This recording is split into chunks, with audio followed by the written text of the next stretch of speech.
जय श्री कृष्ण मित्रों, मैं प्रियंका स्वागत करती हूँ आपका जीवन और आध्यात्म में। मित्रों, आज मैं कहानी लेके आई हूँ बुढ़िया और धर्मराज की, जिससे हमें ये पता चलता है कि हमें किन किन चीज़ों का दान करना चाहिए, किन किन चीज़ों का धर्म करना चाहिए। वैसे तो हम किसी भी चीज़ का दान धर्म करते हैं तो वो अच्छा ही होता है, लेकिन किसका क्या प्रभाव होता है तो आइए जानते हैं कहानी के माध्यम से। पुराने समय की बात है, किसी गांव में एक बुढ़िया रहा करती थी। वह बहुत ही नियम धर्म से व्रत रखा करती थी। एक दिन भगवान के घर से यमदूत जो है उसे लेने आए और वह बुढ़िया उनके साथ चल पड़ी। चलते चलते गहरी नदी आई तो यमदूत बोले, माई तुमने गौदान किया है या नहीं? तो बुढ़िया ने उनकी बात सुन श्रद्धा से गाय का ध्यान किया और वह उनके समक्ष आ गई। बुढ़िया उस गाय की पूंछ पकड़कर नदी पार कर गई। वहीं यमदूतों के साथ फिर आगे बढ़ी तो काले कुत्ते आ गए। यमदूत बोले, माई कुत्तों को दान दिया था क्या? बुढ़िया ने कुत्तों का ध्यान किया तो वे रास्ते से हट गए। अब बुढ़िया फिर से आगे बढ़ी और रास्ते में कौवे ने उसे चोंच मारना शुरू कर दिया।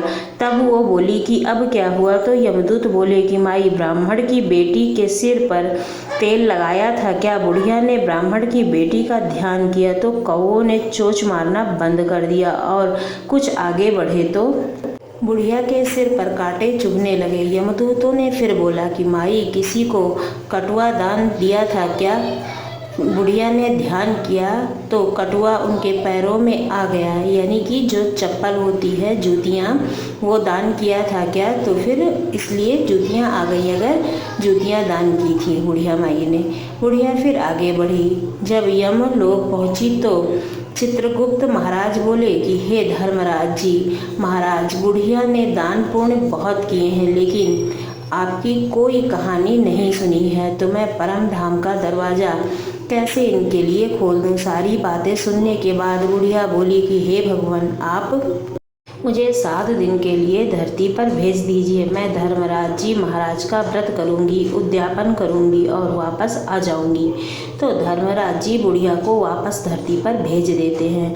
गांव आने पर उसे सब भूतनी समझकर अपना अपना दरवाज़ा बंद करने लगते हैं। तब वह अपने घर जाती है तो बहू बेटे ने भी दरवाज़ा बंद कर लिया। बुढ़िया ने कहा कि मैं भूतनी नहीं हूँ, मैं तो धर्मराज की आज्ञा से वापस धरती पर केवल 7 दिन के लिए आई हूँ। इन दिनों में धर्मराज जी का व्रत करूँगी, दान पुण्य करूँगी और व्रत का उद्यापन कर परम लोक वापस चली जाऊंगी। बुढ़िया की बात से बेटे बहू ने उसके लिए पूजा सामग्री का इंतजाम किया, लेकिन जब बुढ़िया कहानी कहती तब बहू बेटा हुंकारा नहीं भरते। इस पर बुढ़िया अपनी पड़ोसन को कहानी सुनाती और उससे हुंकारा भरवाती। 7 दिन की पूजा व्रत और उद्यापन के बाद जब धर्मराज जी ने बुढ़िया के लिए फिर से विमान भेजा तो का विमान देख उसके बेटा बहू और सारे गांव वाले स्वर्ग जाने के लिए तैयार हो गए। बुढ़िया ने कहा कि तुम कहाँ तैयार हो रहे हो? मेरी कहानी तो सिर्फ पड़ोसन ने सुनी थी, इसलिए वही मेरे साथ जाएगी। सभी गांव वाले बुढ़िया से धर्मराज की कहानी सुनने का आग्रह करते हैं। तब बुढ़िया उन्हें धर्मराज की कहानी सुनाती है।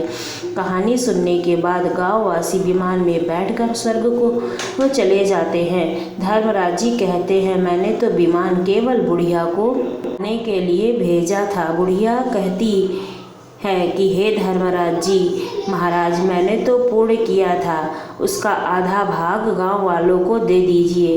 इस तरह धर्मराज जी ने गांव वासियों को स्वर्ग में जगह दे दी। धर्मराज जी महाराज, जिस प्रकार आपने बुढ़िया और गांव वासियों को स्वर्ग में जगह दी, उसी तरह सभी को देना। कहानी सुनकर हुंकारा भरने वाले को और कहानी कहने वाले को भी जगह देना और सबको शांति देना, सबको सुख प्रदान करना। बोलो धर्मराज की जय।